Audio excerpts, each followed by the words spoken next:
Hello friends, welcome to my channel. This is our today's question on LeetCode, and this question is basically daily challenge for 15th July. Question is maximum number of event that can be attended. So basically it is the second part of this question. So let us read out the question. We will try to figure out how we can solve this question. So you are given an array of events where events I is equal to start day I, event day I, and value I. So basically each element of this array events is a pair of three integers, that is start day I, end day I, and value I. So what does it mean? It means that the ith event starts at start day I and ends at end day I. So basically this particular event starts on this day and ends on this day, and if you attend this event you will receive the value I. So if I attend this event I will receive this much of value. Okay, so again we are given with an integer k also, and this represents the maximum number of event that we can attend. So basically we can attend at most k events. Okay, so this was the question. So basically we are also given with some of the conditions. So let us see what the conditions are. You can only attend one event at a time, so we cannot attend two or more event in the same time.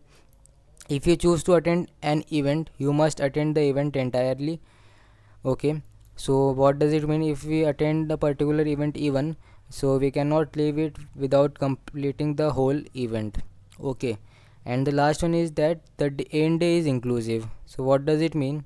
So it means that you cannot attend two events where one of them starts and other ends on the same day. So basically if two events are there and one of them is starting on a particular day and other is also ending on the same day, so we cannot do that.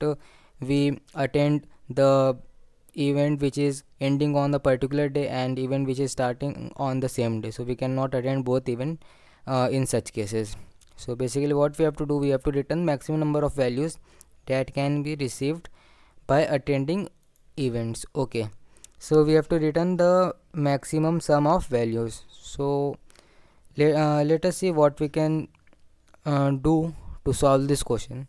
So before moving on to any approach, we will first sort these events according to the increasing order of the start day. So basically what I mean that this was our events. Okay, this was our array events. So what I have done, I have sorted it according to the uh, this first element, which means I have sorted according to the start day. Okay, so I will write here what I will write.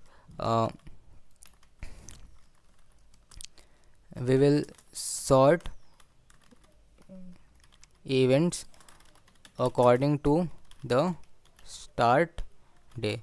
So basically we will sort the event according to the start day, and after that what we will move further. So basically what we can do, uh, we have to attend at most k events. So basically how we can approach for this question, and for this input you can see that k is nothing but 2. So k is nothing but 2, so I will write here k is equal to 2. Okay, so what we can do, you can see that for each event we can have two cases with us. Either we attend it. So what are the cases? We attend the event or miss the event. So basically there are two cases with us: miss the event. So what we will do, we will solve for both the cases. Okay, so we will solve for both the cases, and we will take the maximum of both. So what we will do, we will solve for both the cases, and what we will do, we will take the maximum.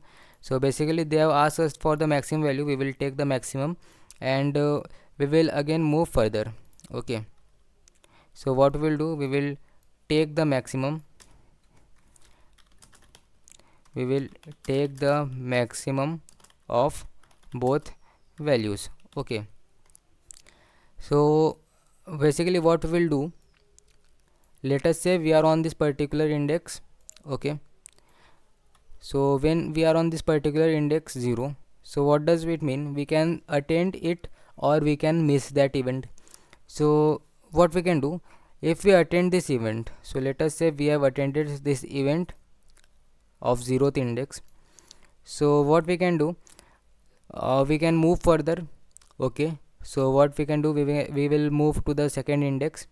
So this is our second index, and as you can see that this index is starting on day 2, and this 0th event, this event of which is marked by red color, it was ending on day 2. So can we choose, can we attend this event also? So you can see that we have our condition with us, that end day is inclusive, so we cannot attend this event. So basically if I write here E1 and here E2, so basically if we attend E1 we will not attend E2. Okay, so this is going to be our condition. So what we will do, we will again move further. So again we will move further and we will be on event 3. So on event 3, okay, so we will be on event 3. So we will check whether we can attend this event or not. So you can see that this event is going to start on day 3. So there will be no any kind of clashes or overlapping between events, so we can attend this event. So what will be the value corresponding to this case? So we have attended event 1, so we have attended E3, and we have attended E1 also. So the answer corresponding to this case will be 7. So answer will be 7.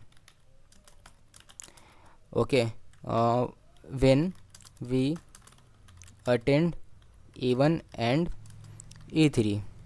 Okay, so this was the case when we attend E1 and E3. So I will box it. And what will be the another case? The another case will be miss the event. So when we miss this particular event E1, so what we will do, we will go on the second event. So we will go on E2, and what we will do, we will find out the value corresponding to this. So when we are on E2, we will just check whether we can attend this or not. So let us say we attended or attended this event. So when we attend this event, you can see that this event will end at day 3. Okay, and what we will do, we will go on the event E3, and you can see that it is also starting on day D3, day 3. So we cannot attend E3 if we are attending E2. So the value corresponding to this case will be nothing but 1. So answer corresponding to this case will be 1. Okay, so what was the case? We will just attend E2 and not E1 or E3. So basically this is our answer for this particular case. So what does it mean? This means that we have attended the event E1. So when we attended the event E1, so basically this was the case when we attended event E1, and basically the another one was the case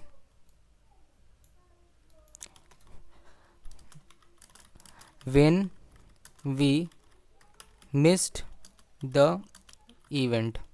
Okay, so these are two cases.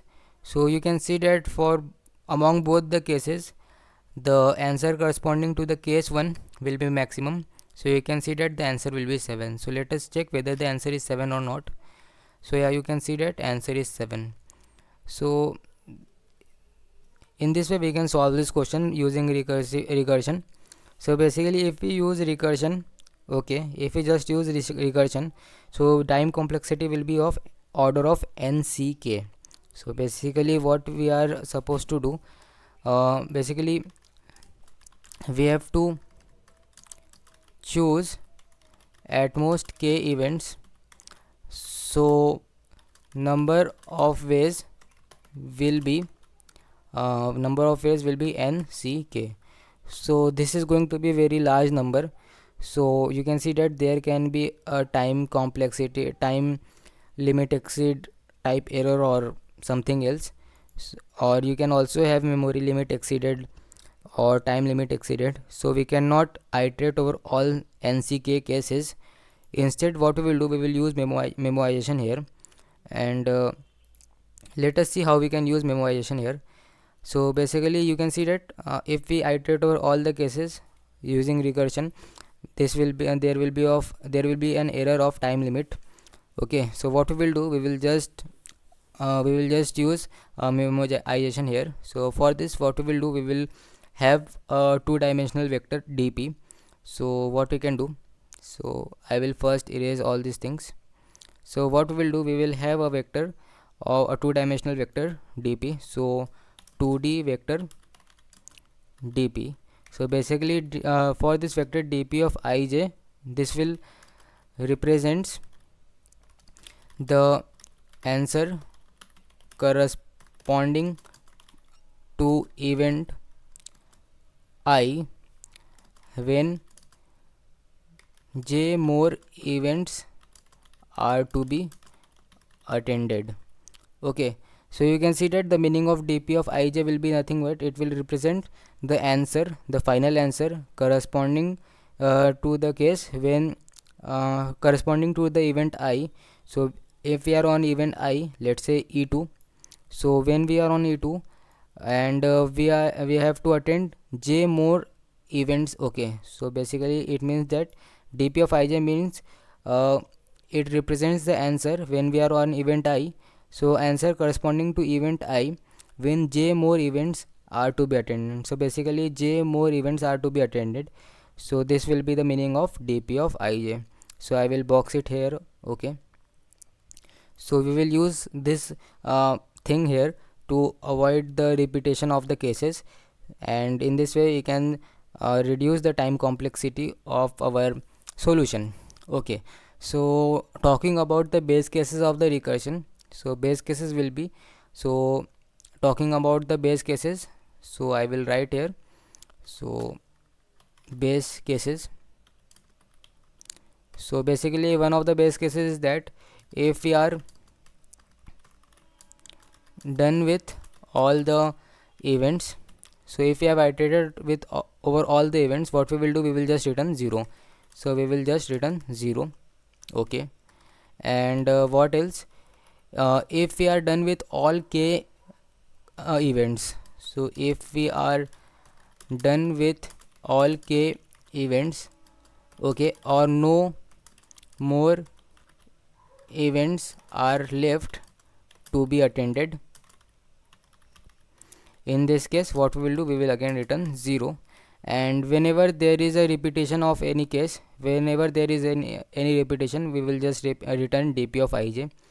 One more case should be there, like I will remove this. So one more case will be there, like if the end if the start time of any event is a start time, no, it's not start time, it's start day.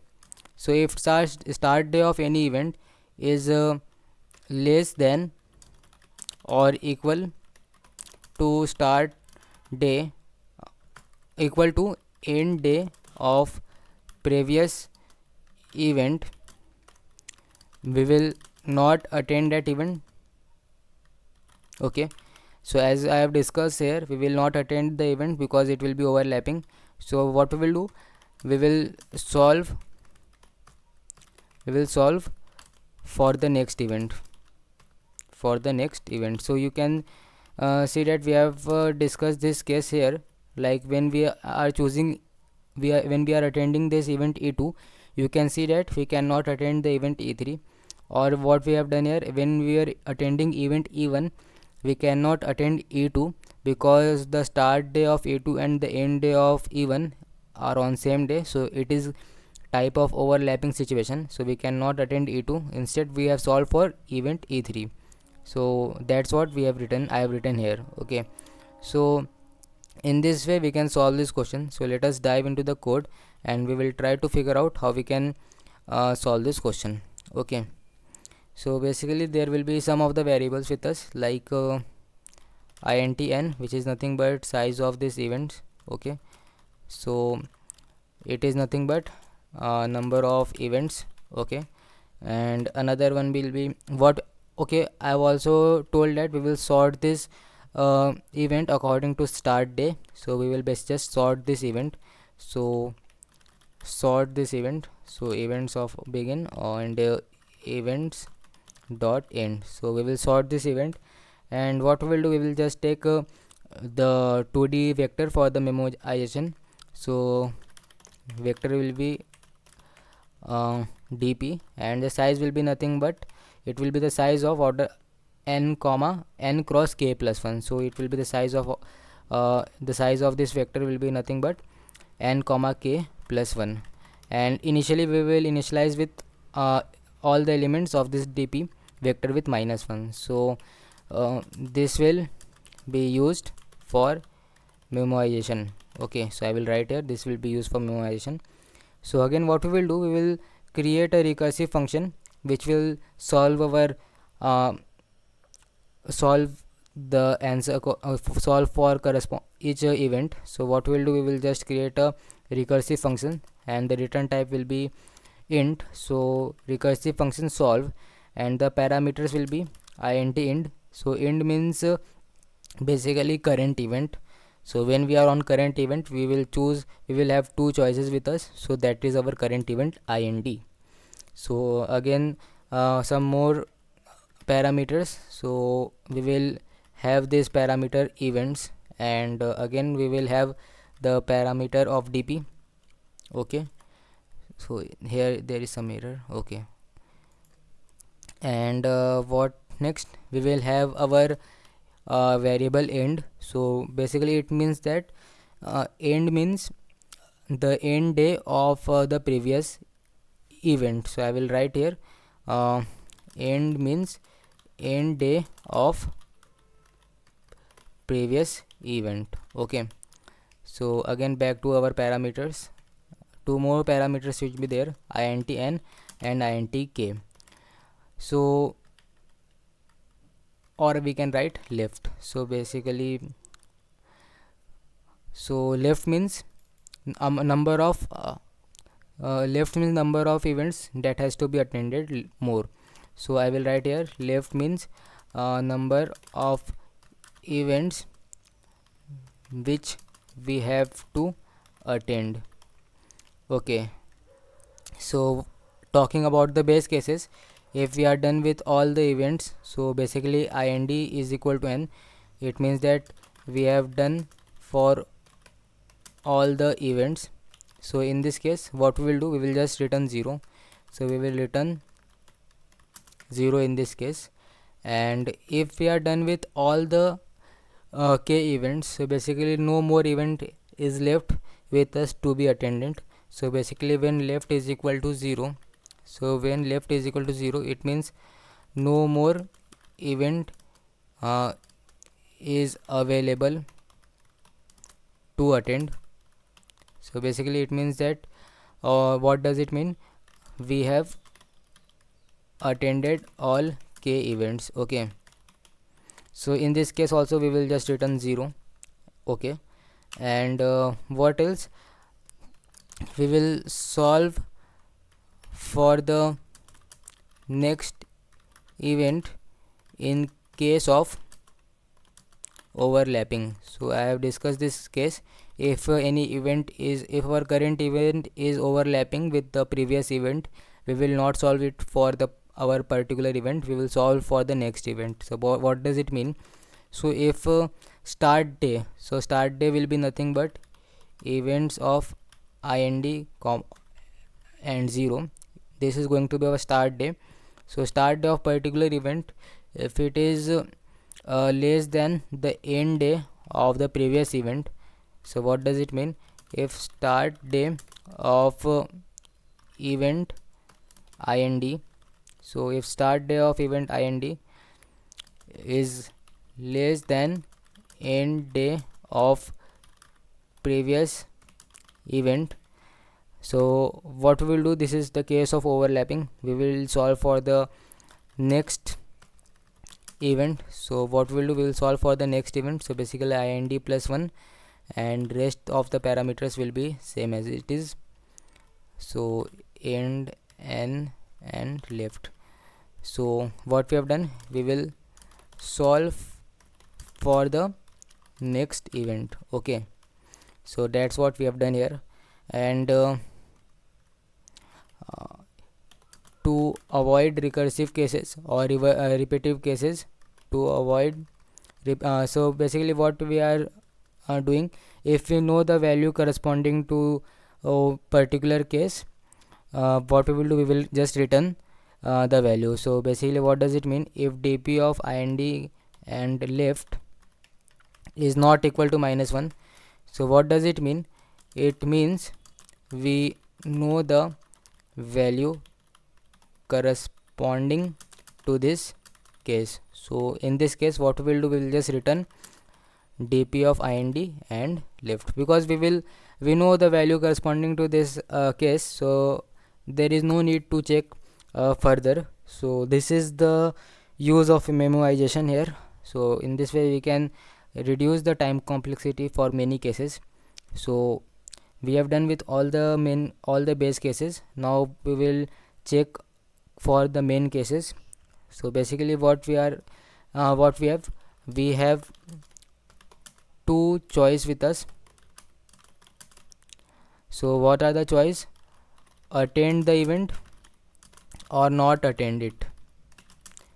Okay, so basically these are the two choices with us. So basically if we attend the event, so the answer corresponding to that part will be attend. So if we attend the event, so what we will get, so we will get the value of particular event. So I will write here events of ind and 2. So we will get the value of that particular event, and what we will do, we will again recursively solve for the next event. So basically ind plus 1 and events and dp, and end day will be updated, and the end day for this case will be, and end day for the next event will be nothing but end day of this particular our current event. So end events ind and 1 and n with us, and left -1. So basically we have attended one event, so number of event left with us is nothing but left -1.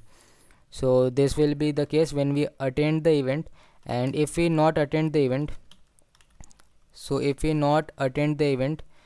our answer will be nothing but we will solve for the next event. So basically we will solve for the next event. So ind plus 1 events and dp, and the end day will remain same. So I will write end and n, and left will be also. So because we have not attended the event, so the number of event which are left to be attended will be remain same. And what we will do, we will just return the maximum of both. So what we will do, we will just update the value of dp of ind and ind and left. So for this case we have updated this value, and this value will be nothing but maximum of attend and not attend, and we will return this value. And coming back to our main case, what we can do, we have to just return this value. So return for we have started from 0, so I will write 0 and vectors where events dp, and the end day for the previous. So when we are on 0th event, so the end day of any event will be 0. So n, and the left will be k. So k more events are to be attended, so I will write here k. So let us check whether the code works or not. So yeah, you can see that the code is working. So what you can do, instead of creating these two variables, you can directly store here and maximize here also. So I will just comment out this part. Okay, and what I will do, I will just replace this with the variables. So attend was nothing but this part, and not attend was basically this part. So basically this will help us to reduce the time complexity or execution time. So again you can see that it will work. So yeah, it is working. So let us see for main cases.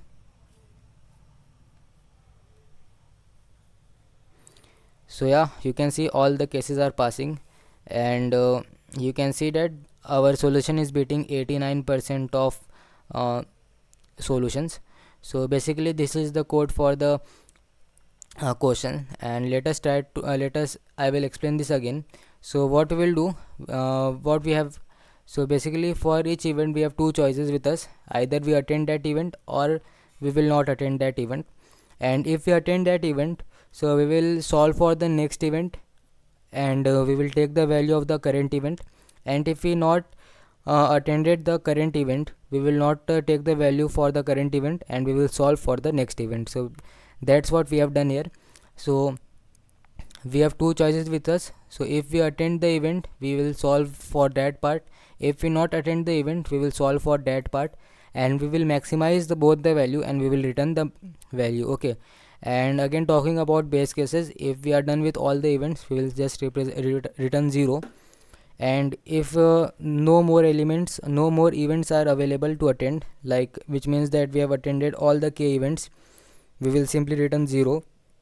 And this will be the main case, that if for a particular event start day is less than the end day of the previous event. So in this case there will be overlapping, so we will not take we will not choose this the current event, so we will just solve for the next one. And if we have repetitive case, okay, so if we know the value corresponding to particular case, so we will just return this value to avoid repetition, and to avoid the increase of time complexity. So we will just return this value. So basically this part was nothing but this part was memoization. Okay. And this part was the this part was the maximization of both the cases. So basically if we attend the event, and if we not attend the event, so the maximum of both will be stored here in dp of ind and left, and we will return it. So you can see that in this way we can solve this question. So basically this question was basically based upon memoization and some kind of sorting here. So let us talk about the time complexity. So the time complexity will be of order n cross k. So it will be of order n cross k. And let us talk about space complexity. So the space complexity will be again it will be the of order n cross k. So you can see that we were having the size of this vector as k plus 1, and here n, so n cross k plus 1, which basically means n cross k. So I have discussed about time complexity and space complexity, and also I have discussed about the approach, how we can solve this question, and this is the code for our approach. So I hope you have understood the my approach and code, and if you like my solution, you can like my video also. And if you have any kind of doubt, you can ask me in comment section. And if you want to share some more ideas regarding to this question, you can write in comment section also. And if you want to watch more such videos, you can subscribe my channel. I am sharing such videos there also. So thank you.